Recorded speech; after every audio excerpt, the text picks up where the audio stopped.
Is life really about accumulating money, accumulating assets? No, it's not what it's about at all. So we're being programmed to go out there and chase the material possessions, to chase the money.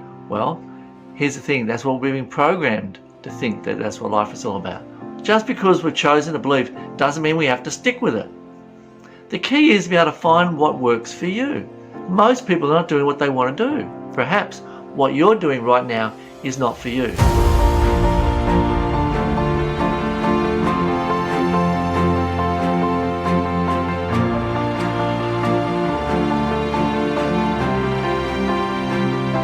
So why are so many people chasing money? Because the world's been run by bankers. Makes sense, doesn't it? They want us chasing money because that's how they can control us. Is life really about accumulating money, accumulating assets? No, it's not what it's about at all. So we're being programmed to go out there and chase the material possessions, to chase the money. You know, we're obsessed with the increase in the value of our house, you know, due to inflation and etc., etc. We're obsessed with all sorts of things. Getting the next promotion, earning more money, being able to buy these extra things. Really, is that what life's really all about? Well, here's the thing, that's what we've been programmed to think, that that's what life is all about. Why? Because the people who want to control us control the money. And they control us through the money. Is life really about accumulation of material possessions? Is it really about the quality of the stuff that we have around us? Well, no, it actually isn't. It's actually quality of our relationships. First, the relationship with ourselves. Second, the relationship with those around us. So if it's about quality of relationships, it's not about material possessions, why are we so obsessed with these material goals? Why do we find that we're procrastinating all the time? Why do we find that we don't get to that point where we follow through and do what we need to? We set ourselves up for self-sabotage, where we think we're going for this thing over here, we nearly get there and we undermine it and we go away. Maybe that's part of the big plan. See, I believe that we're all God. We're all made in God's imagination. So God's having this experiment. He's having this game. He's playing this game of life. He's created the universe. So what's the point of it really? It's about having experiences.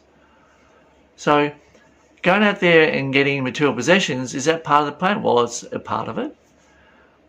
But it's getting to the point, I know decamillionaires that have a lot of money and they're not happy. They're chasing the next AMG Mercedes Benz or the next, whatever it is. They're chasing something else out there that they think will make them happy. They get it, they use it for a little while and they're not happy because they've missed the essence of what it's about. It's about fulfillment. It's not about happiness. Happiness is an emotion. Happiness is something we learn to do. Fulfillment is what happens with us when we have that feeling of coming home. When we're doing what we're really meant to be doing. We're doing our plan. So why do we procrastinate with stuff? Well, because that's not what we're meant to be doing. We're being programmed from a very early age to pursue things that are actually not in us. It's not what we really want. Why do people keep pursuing money but they never get it?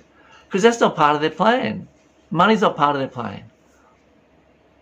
But we've been programmed, well, let's shift who we are then. So then I can go out there and I can get that. I'll change who I am. I'll change myself from a carrot into a beetroot.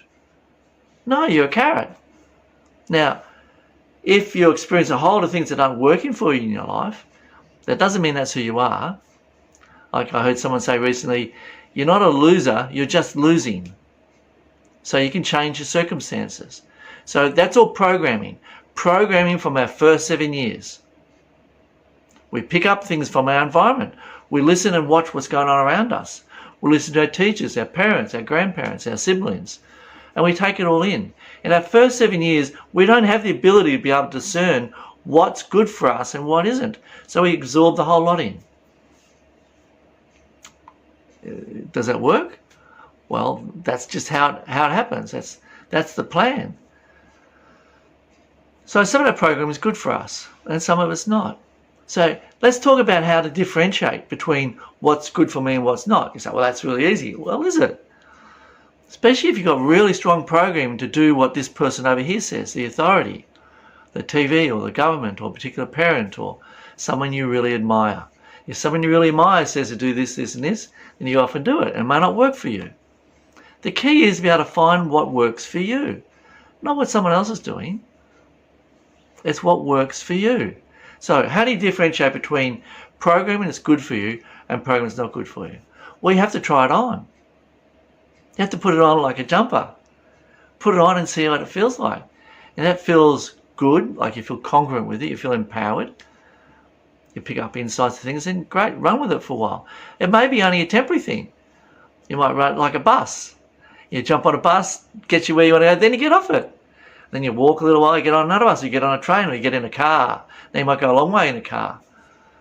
What's that analogy all about? Well, it's about trying on different beliefs. Just because we've chosen a belief doesn't mean we have to stick with it. I know. Why do people keep telling us we have to stick with these beliefs? We're going to push through. We're going to do this thing. Why? Because they want us to do that because it's convenient for them. It's part of their plan. It's part of their plan that we do this. And we end up serving them. We're not serving ourselves. So how do we serve ourselves? Well, we have to narrow down what's programming is coming from the outside and what's programming in here that we came in with that serves us. So from another lifetime, you brought some really good stuff that you learned. You brought it in with you because that's who you are. You're integrated into your wisdom. So it travels with you as a soul. And this lifetime you come in, and then we pick up all this programming from this lifetime. That's not who we are. Now some of it we want to integrate and make it who we are. So you look at the people you admire and as a role model, and you emulate them, you follow them, you listen to what they've got to say. Now, a lot of people do that with the Master Jesus. They look at Jesus and say, Jesus has some pretty good qualities. I think he did. I follow a lot of what he says. But I don't have him up on a pedestal. I don't. I work really hard to emulate him. I'm not making a religion out of it all, where it's all about him. It's actually all about me. And I'm using him as a role model for me to better myself, to have experiences that give me fulfillment. Not experiences I think, oh, that was a bit yucky. Not sure if I want to do that again. And it's okay if you have those experiences, but decide, do I want to repeat them or not? So I'm sure you've had those experiences where they just keep repeating. We've all had them. That's part of the game of planet Earth. But it's going to get to a point where you say, I don't want to repeat this anymore. I've actually had enough of that. But then it keeps repeating. Because you haven't looked at what do I need to do to change that particular pattern. So you can change any pattern you want. The good ones and the bad ones. Any pattern. You can let go of the pattern. You can change the pattern. You can embolden the pattern. You can make that pattern work better for you. And that's all through our intention. What intention do I have of what I want to create in my life? What am I creating as a possibility that I can evolve into or that I can live within? See, we've had that power taken away from us. We've allowed that power to be taken away from us. We've become subservient. Well, it's time to start to realize that each one of us is actually sovereign. God made us in his imagination. That means we are God and we can do whatever we want. Now, God set some rules in place in this game. Like every board game, there's rules. And some of those rules actually make sense. Don't kill one another. Don't steal from one another. Don't covet your neighbour's whatever. A lot of these things, they kind of make sense to allow us to do our thing without having someone else interfere with that. Now, we can set up teamwork, we can set up all sorts of things that has us connecting with others, and that's great. But there's a thing called boundaries. Boundaries are really important. Boundaries are where I begin and someone else ends. Or someone else ends and I begin. It's knowing where that place is so we don't have to take on their stuff. And that's where the programming comes from. The programming comes from other people's beliefs that we've soaked up or we've looked at and thought, that's a good idea, let's try that on. Put the jumper on, do it for a day or two, say, take this jumper off, it's not for me. Or, this jumper feels actually pretty good. I'm starting to feel like I'm more in my own skin. I'm starting to get to know me. So what's the key here? It's really to understand ourselves better. The more we understand ourselves and the more we know how we tick and the more we start to understand who we really are, we accept who we really are. Who we really are is God. Every one of us. Every one of us, including the bad people. I know. So why do I say that? Do you think God could make something outside of himself? I know. Think about that. Is God able to make something outside of himself?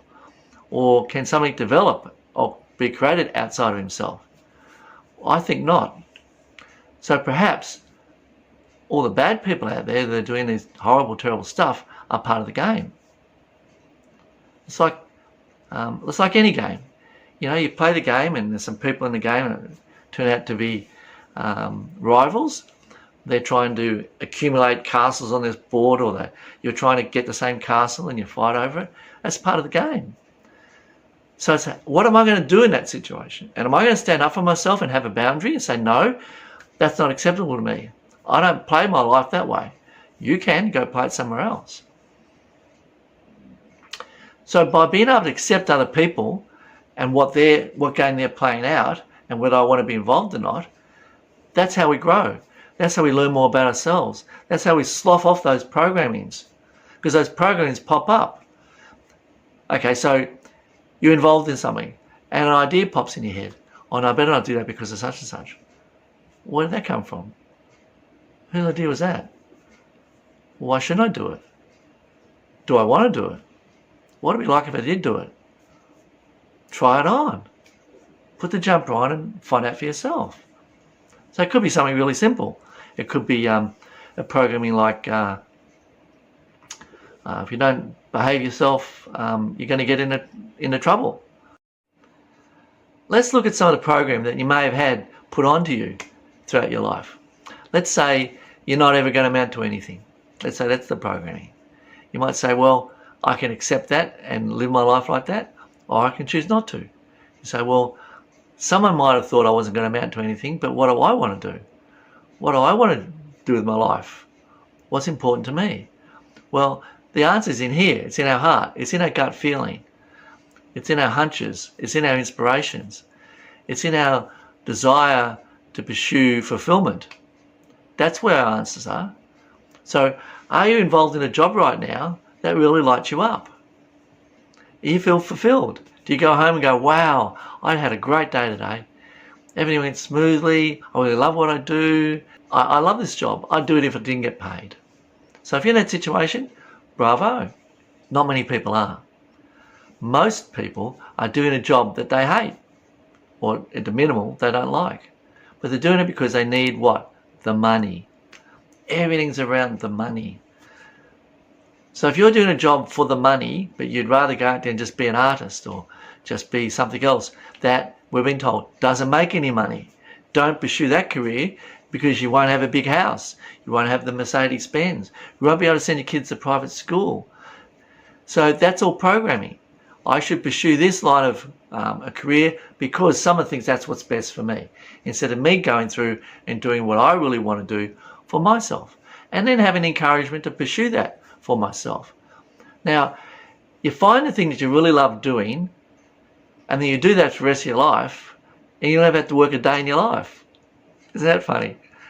There'll be some way for you to be able to exist and have things happen. Yeah, the creativity will come through with inspirations and suggestions, and you'll find a way to make that work. And you'll make ends meet, and you'll have a nice life. You might not have a Mercedes-Benz. You might not have a big house. It might only be a single-story house. At the end of the day, none of that matters. What matters is how you're feeling about what you're doing. What contribution you're making. That's your connection. That's your gift to the people around you. You're learning and growing from those around you, and this is your gift back. So when we're doing something that doesn't really light us up, that doesn't really fulfill us, then we're not giving back to people. It becomes a whole world of transactions. It's a world of transactions instead of a world of gift giving, of receiving, of being there for other people, of essentially unconditional love. What's unconditional love really? It's being able to be with myself regardless of what's going on around me. So I can be with myself and I can feel loving towards myself, comfortable with myself, when all these people around me being really nasty to me. That's unconditional love. I don't allow myself to get caught up in that nastiness. Does that mean I have to condone what they're doing? I have to love them and hug them and nurture them? No, it doesn't mean that. That's not unconditional love. That's silliness. Going out there and putting yourself in a place where you feel like you have to save those people who are just choosing their own experience. They may not realise they're choosing that experience. That's part of their journey. But when you finally accept that you're choosing your experiences, you're choosing what happens to you, you can choose not to be involved. Unconditional love has been able to do that for yourself. And that radiates out. Now all of a sudden you start to attract people around you who want to learn how to do that for themselves. And they're loving and kind and good and sharing and, nice people. So you're attracting then all these people around you that are like that. And the people who aren't like that, who want to take advantage of you, they can't get as close. Why? Because their program doesn't work that way. And yours doesn't work that way because you're starting to set boundaries. So the program that we've picked up, we can let go of it. We just identify it. So here's how I identify it. This is what I do. So when something happens, I ask myself, is that what I wanted to have happen? And if it isn't, I go, okay, well, if that's not what I wanted to have happen, what did I want to have happen?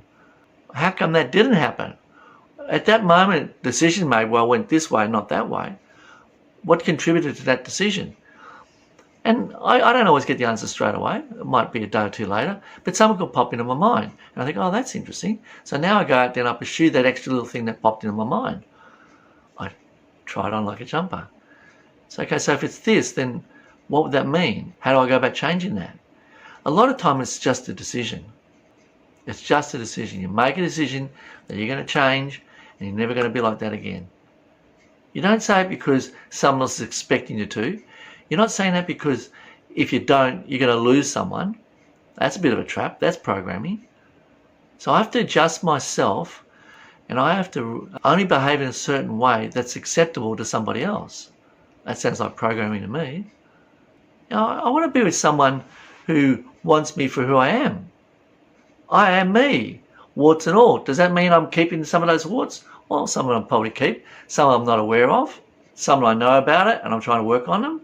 Well, work on them, keep going. That's the partner I want, is someone who is out there working on themselves and getting rid of programming the same way I am. It's so much easier to be with someone like that because you're not having to worry about what the other person's doing. You're not worrying about being someone different to be around that person because they're just accepting you for who you are. That's really what love is. Love is acceptance. It's accepting people for just how they are. So how much can we love someone else? Well, how much can we love ourselves? See, once again, we've been programmed not to love ourselves. Why? Because we're easy to control. So why does religion have a heaven and a hell? Because it makes us easy to control. You do what I tell you to do or you're going to go to hell. Now, if you do this, this and this, you're going to go to heaven. So do you really think God would put someone in fire and brimstone for eternity? Really?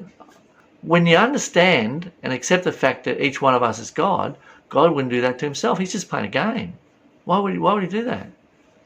No, the name of the game is to be happy.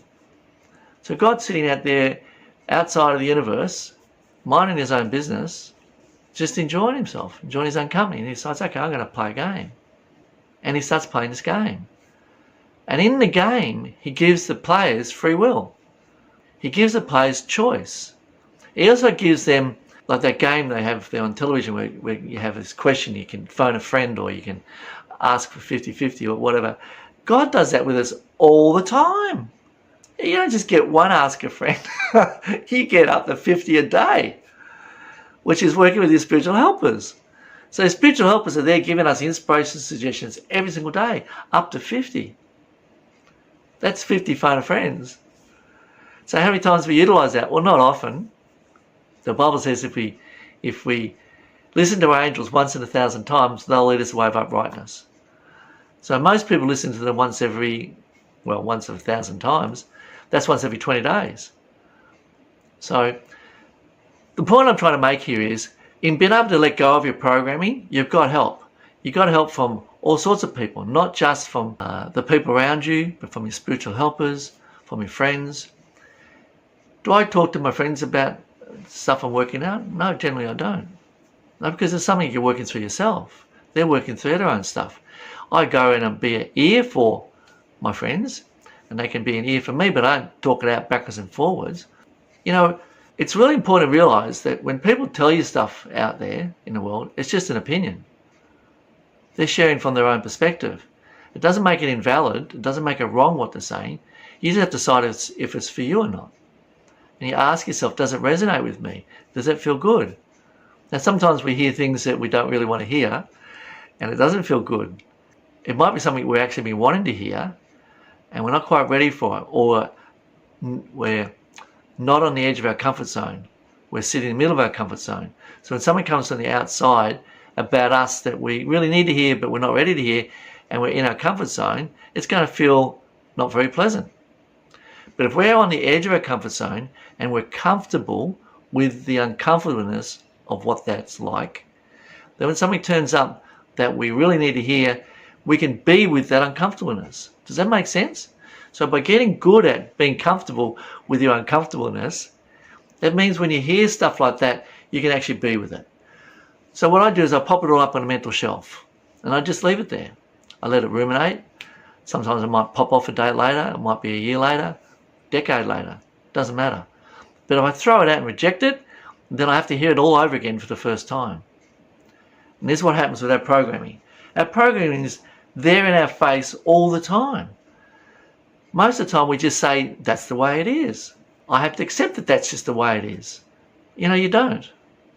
Most people are not doing what they want to do. They're doing what they need to do for survival.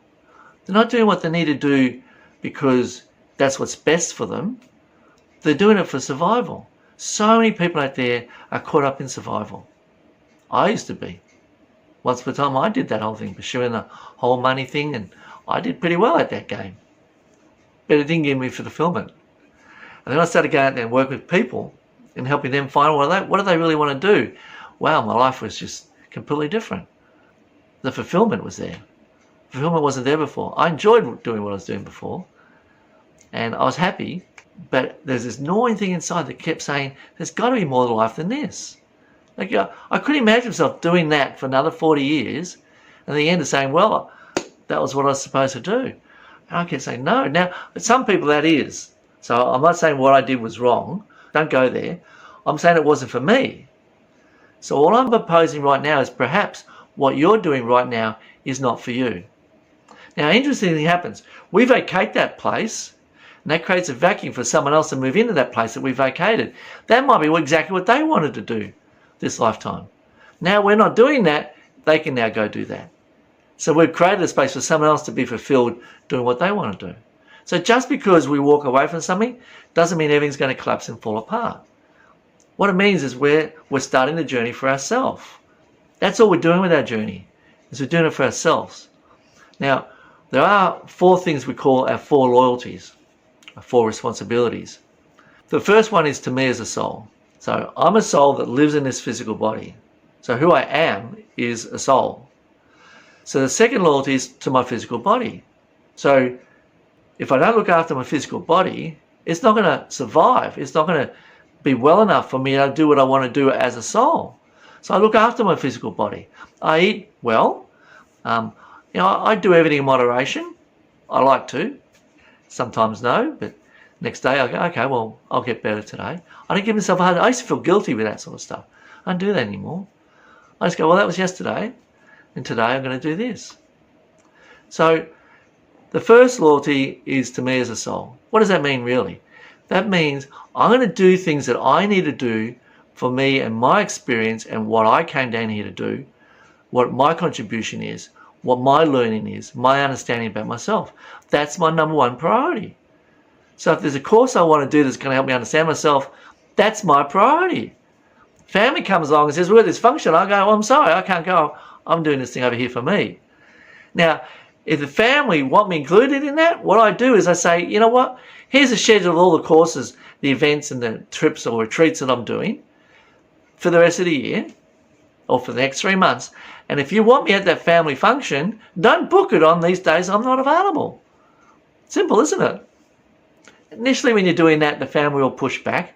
But if they realise that this is really important to you, then they'll do that. They'll start scheduling their family events around your schedule for things that you're doing for you as a soul. So then there's a physical body. That's the second loyalty. So I have to do things on a regular basis. The things about my physical body, I have to do some things every few seconds. Some things every few minutes. Some things just a couple of times a day, or once a day, or maybe once a month. But I just make sure I do them. I work them in as routines. So they become a habit, a pattern. But it's a habit or pattern that's working for me, not one that isn't. Like, if you're getting involved in some situations that are addictive, then they're generally not good for your physical body. They're not good for you as a soul either, but they're not good for your physical body. So I'm talking about habits that work for you. So routines, how you might do your breakfast, or getting up and having certain foods, or doing exercise, or when you do your exercise during the day, just keeping your body fit, especially if you're spending all day sitting around. I spend way too much time sitting down. So I make sure I go up and go for a walk. I do my stretching and my exercises and things. Am I as fit as I'd like to be physically? No. But as I've aged, I let myself go a little bit, But now I'm bringing that back around again, because I thought, you know what? To live longer, I have to really look after my body better than what I've been doing. So I've got better at that. There's nothing wrong with getting better at something. That doesn't mean who you were is bad or wrong or to be ashamed of. It doesn't matter. You could have been a mass murderer. You could have gone out there and killed hundreds of thousands of people. That doesn't mean today you're a bad person. It means back then you were doing things that didn't help the collective, which brings me to the third loyalty. So third loyalty is my family. So that's my immediate family, my loved ones. And the fourth loyalty is the greater community that I live in. So mass murderer, are they taking into consideration the fourth community? No, they're not. They're not controlling something going on inside of them. It's like the American Indian that has a child that come up and says, Dad, I'm really torn between doing this thing over here I'm supposed to do and this thing over here that I want to do. And father says, well, son, we're all born with two wolves inside of us, a good wolf and a bad wolf. And the son says, well, how do I know which one's going to win? And the father says, well, the one that you feed will win. And that's what happens within us. So people who don't have a control over themselves, they don't have the physical control, they don't have the emotional control, the intellectual control, it's because they haven't developed those disciplines. As we develop those disciplines, we become stronger in ourselves, and we can do the things we need to do and say no to the things we don't need to do. Think about bad or the evil or those type of things. Don't hang around with people who are like that. Don't put yourself in a position where you have to resist bad things or the thing that you really oughtn't to be doing. Don't hang around those people, because the more you hang around with them, you're putting yourself in a place where you have to continually fight that. And then eventually you lose the game, and then you've got to deal with all of that. Happens with people who are coming out of addictions. It's the same thing. Remove yourself from that particular environment. So what do I suggest you do? Well, go out there and hang around people who are good, kind, loving, sharing, understanding, that are like what you want to be. Hang around them. If you're not sure what your friends are like, or whether you should change them or get new ones, have a look at your 5 closest friends and just do a checklist of the qualities that you admire about them, the qualities that you don't admire about them. And if there's more qualities that you admire, hang around them. If there's more qualities that you don't admire, move them on. There's nothing wrong with walking away from friends, finding some new ones. You might be on your own for a little while. That's a good thing. Part of the journey could be about learning to feel comfortable with yourself, learning to love yourself, knowing that you are a really good person, understanding the parts of you that are really valuable and that you've got there to contribute to other people. So our programming is going to do all sorts of things to us. It's going to get in there and have us try and act a certain way that we try so hard and we just can't fit that mold. And we feel awful about ourselves. And we give ourselves a hard time. And you just feel it's going on in your head all the time about what a horrible person you are because you can't do this thing over here properly the way this person over there wants you to do it. And you give yourself a hard time, beating yourself up for doing something you're not supposed to be doing. Well, beating yourself up no matter what is not a good idea, but just make a decision. Okay, I'm not going to do this job anymore. I'm going to go find another job that I really want to do. Now, it doesn't mean you have to resign today. Don't do that. Start thinking about it, exploring ideas of maybe what you might want to do. Then go out there looking for it and try it on. See what it's like. Now, you might do all that trying it on, etc. for a few weeks, a few months while you're doing the other job. And you say, that's really what I want to do. Then you have to make a decision. Say, well, now I'm going to let go of this and move on to this other thing. That change, you might think that's really hard. Well, some people it is and some people it isn't. So why is it easy for some people and not for others? Because some people got practiced at it. Some people move around a lot of jobs. So leaving one job and moving another job is not a big deal. If you've been in the same job for a long time, it's going to be a big deal. No matter how spiritually where you are, it's going to be a big deal. So how do you deal with that? Well, you build up the muscle. You start practicing, and that couple of months you're trying on this new idea, start practicing building that muscle of changing some things, of letting go of some things. It might be the old clothes that you got in the wardrobe that you haven't worn forever. You know you'll never wear again, but you keep them because they cost you all that money. So you don't want to throw them out. Give them to an op shop or a second-hand shop or something and let someone else get that value out. They'll start to wear it. Practice things where you start to get comfortable with change. Learn to let go of certain things. You might even practice first letting go of a friend, not seeing them as often. Practice that first. Practice things. The more you practice things, the better at it you'll get. So the good thing with the practicing is identify what it is that you're looking to actually get comfortable with. Okay? So if it's to do with change, then practice changing things in your life. Like you might start off with, if you always put your right sock on first, start putting your left sock on first. If you put your shirt on first and then your pants, do it the other way around. If you exercise in the evening, maybe exercise in the morning. Just change things around a bit. See, none of those things actually make a difference in your life, but they help you get comfortable with the uncomfortableness. And so when you move from a job that you don't like and you're uncomfortable with, you move into a job that you're going to really love, you have to make that transition and get used to the idea of changing. I believe that's why some souls come in, have a very short life and go out again, because they're getting used to jumping in a really cold lake on a summer's day. That's what that is. And they get out of the water and they go, okay, I've done that, now I'm going to go back and do it again. Then they get another body, come back in, last 2 weeks, 3 weeks, a month, a year. They pass on. They go back out and they do it again. They go back and they do it again. Now, so the whole birth-death cycle is no big deal. So it's through practicing. Let's talk about the loyalties a little bit more. Society has trained us to put our loyalties in a whole different order than me as a soul, my physical body, my loved ones, and my community. Society teaches us to put us as a soul last and put our physical body second last and put our family first and the community second. That's how we're taught. We've been given this programming from religion how good it is to give. They've made it all about giving. They want everyone to give. Why do you think that is? If you think about it for a little while, it's because they want to be the receiver. That's why. Giving is only good if someone receives it. So if you're giving a gift to someone and they reject it, how does that make you feel? Horrible. They want the gift. We go to all sorts of other different places with that. So it's about the receiving just as much as the giving. So are you a receiver or are you just a giver? Now just imagine if everyone in the world was a giver. Just for a moment, just take a second out. Imagine everybody in the world was a giver. Now if everyone's a giver and no one's a receiver, everyone's going to feel horrible.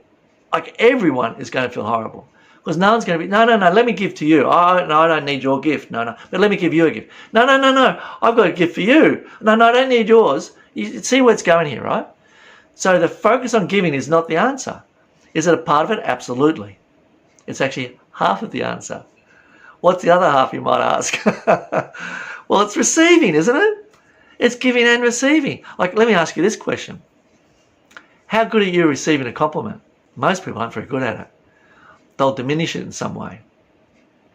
Oh, those clothes you're wearing they just suit you so well. It's the colour, the look of it, the flow, the whatever, the shape. Oh yeah, I got that from an op shop. Oh. Did you really have to say that? I got it from an op shop. No, you didn't have to say that. You just had to say thank you. Now, the more comfortable people get at receiving compliments, then it shows everyone around you that they're comfortable in their own skin. So, compliments. Practice giving them. Practice receiving them. Sometimes people give us compliments and we don't even notice. Sometimes it's the way they do it. It's like it's hidden. The compliments kind of disguised amongst all this other stuff. They kind of slip it in there. You know, I think there's a compliment. You can ask them if you want. Are you just complimenting me about that? They might say yes or no. So compliments are really important because that helps us to start to feel comfortable in our own skin, to understand who we are and how other people around us see us. There's nothing wrong with hearing something that someone's admiring about you and taking it on board and say, yes, that's who I am. Say it to yourself. Don't say it out loud. We also want to have humility, right? So don't make a big deal when you get a compliment, because that shows everyone you don't get very many compliments or you don't know how to handle them. So programming. Programming is going to have us feel a particular way. And most of the time it's not very nice. It's not very pleasant. So whenever I feel like that, I'm feeling like, oh, I feel a bit down or a bit out, or that thing that just happened, that really rocked me or shook me or upset me. I ask myself the question, what actually am I shocked at? What actually am I upset about? What actually is going on here? I want to identify the core belief that's going on. Now, as I'm doing that, the core belief may be so well hidden, initially it's not that obvious. So I then deal with the stuff that's on the periphery. Okay, I'll use the analogy in the last episode 3, about a tree with having leaves on the outside. So all these leaves are on the outside, we deal with those, but there's actually the twigs, then there's the branches, and then there's the trunk. We really want to end up getting to the trunk, the core belief. Then when we get rid of that, then all the leaves and all the twigs and all the branches, they disappear and become irrelevant because we've chopped it off at the source, which is the core area, which is the trunk. So with all the program that we have, as you start to identify a particular programming, then you decide, do I want to do that anymore? Or do I want to be like that? Do I want to have that as a belief? And if you don't, you let go of it.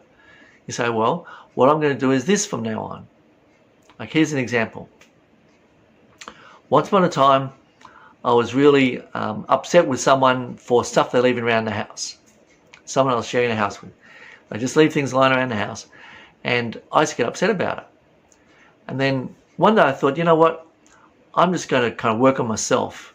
So I got they weren't going to change their habit. So I thought what I need to do is change my reaction to that habit so it no longer upsets me. And this is the key that I've been talking about all this time.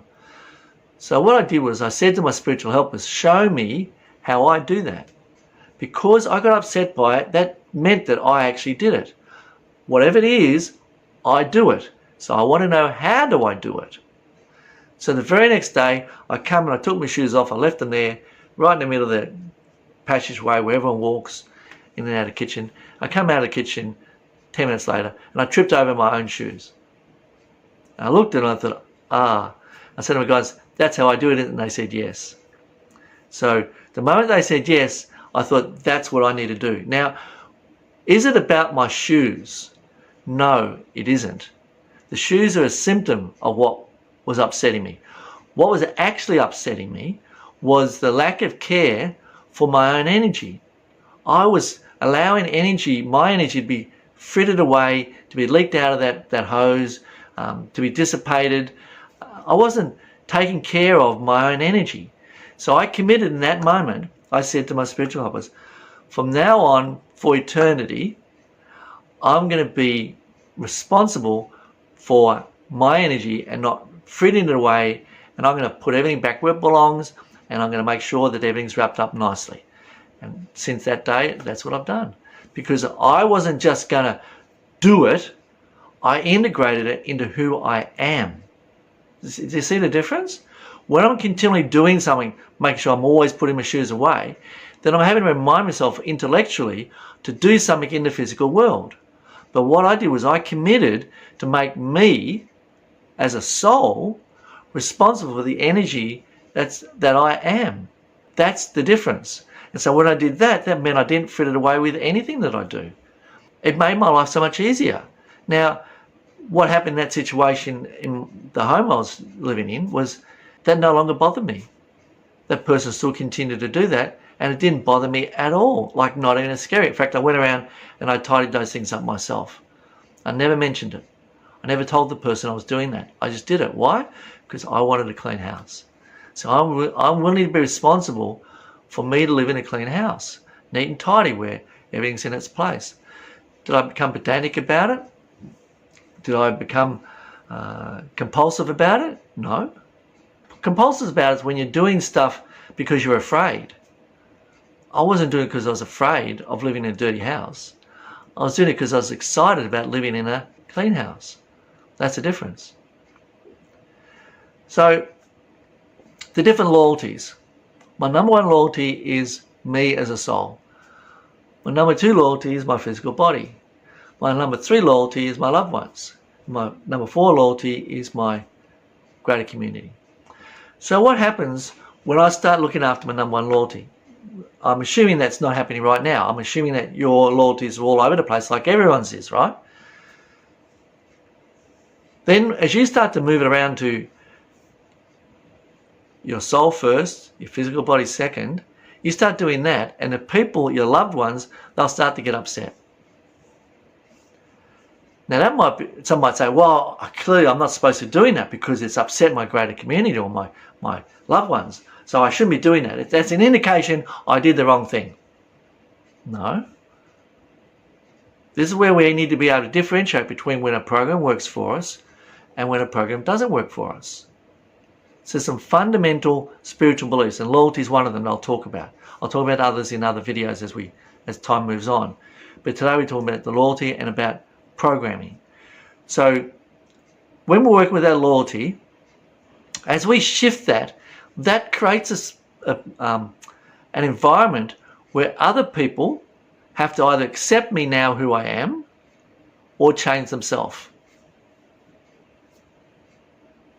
Just like what I did with that person who left things lying around in the house. I changed myself. I didn't change them. So if they're being upset about something, they have to decide, am I going to change myself or am I going to change this person back to who they were? Because that's what made them feel comfortable. And that's what most people do. Is it okay doing that? Of course it is.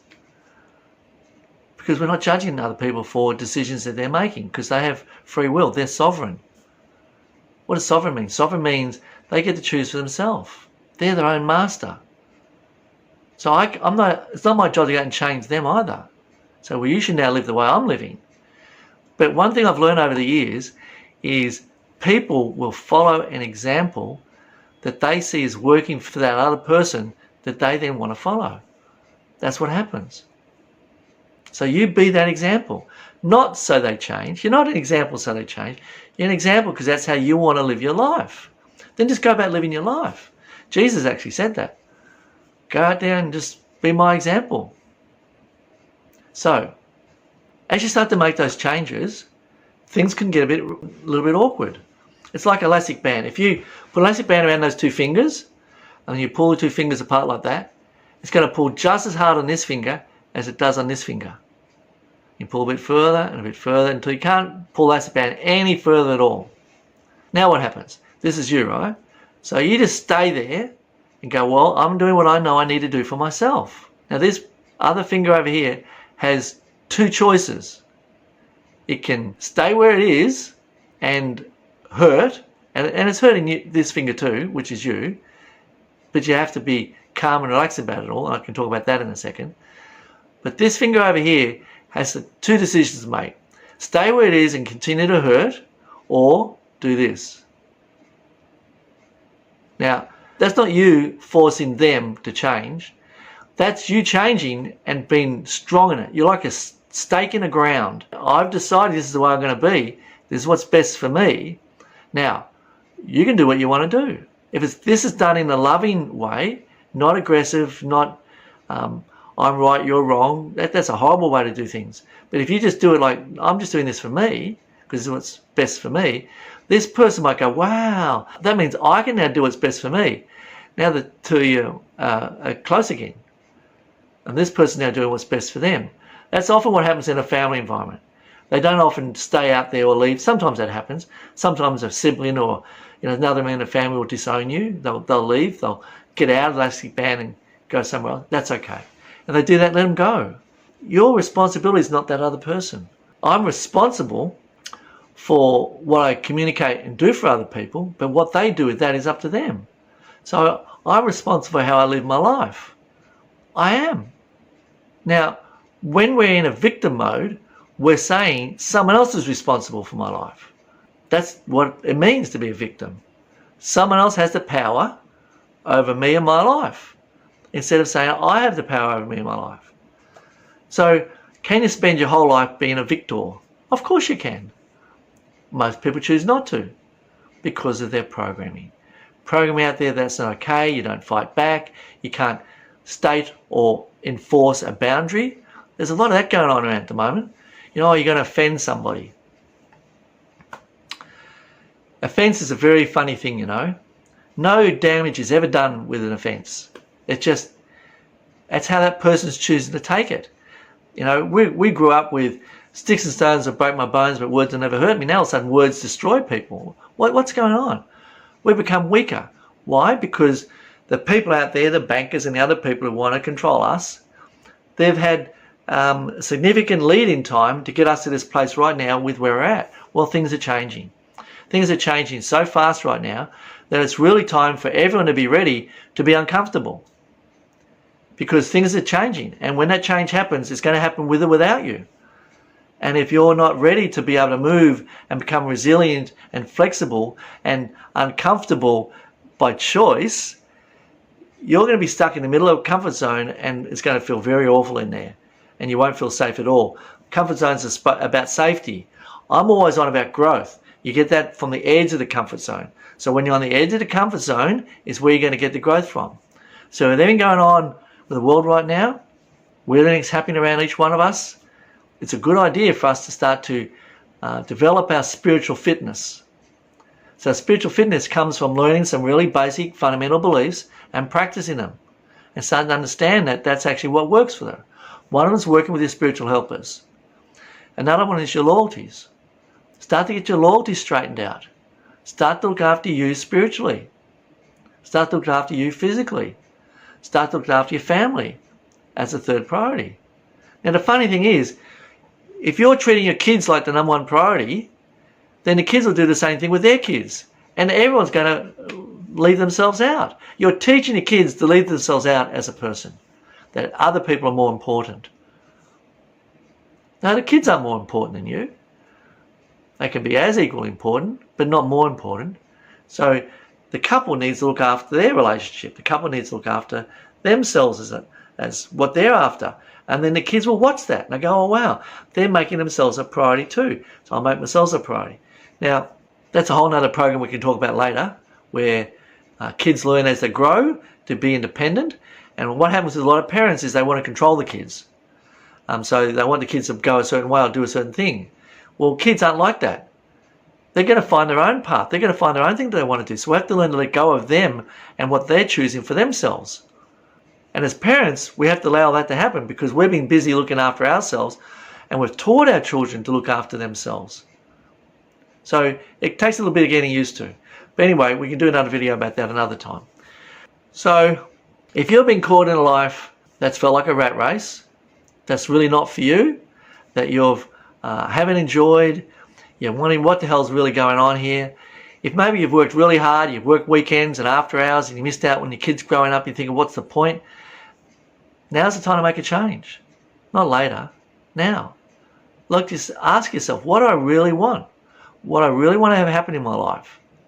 And start to write those things down. Get yourself a book that says goals. Start writing things down.